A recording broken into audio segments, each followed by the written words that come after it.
कई बार दफ्तर की परिस्थितियों के कारण कुछ कर्मचारियों की सेवा समाप्त करनी पड़ती। कई बार हमें दोषी भी मानते हैं। वो नौकरी हटा रहे हैं, बर्खास्त कर रहे हैं, वो अपराधी है कि नहीं इस योग्य? महाराज जी, कई बार ना पॉलिटिक्स इतनी होती है कि हम एक माध्यम बना दिया जाता है, बोला जाता है कि इनको हटा दो।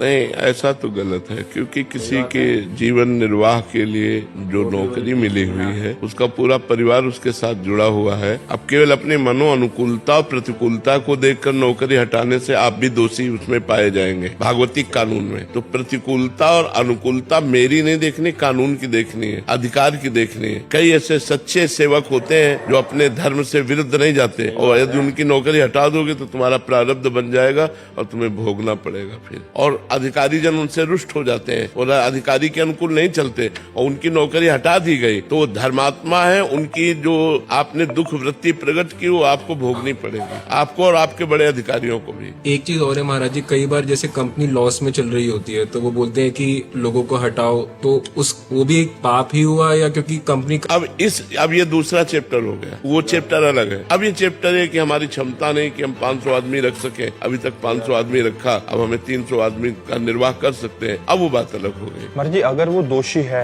वास्तविकता में, फिर वो रो रहा है, गा रहा है, अगर गलती करता है तो पहली गलती में हमें उसको निष्कासित नहीं करना चाहिए, पहली गलती में हमें चांस देना चाहिए और उसे सावधान कर देना चाहिए। अपराध की कोटि कुछ ऐसी है कि उसको निकालना ही है, फिर तो निकाल देना चाहिए, फिर निकाल देना। मतलब ऐसा नहीं कि छोटी सी गलती से उसको निकाल दिया, वो एक अलग बात है।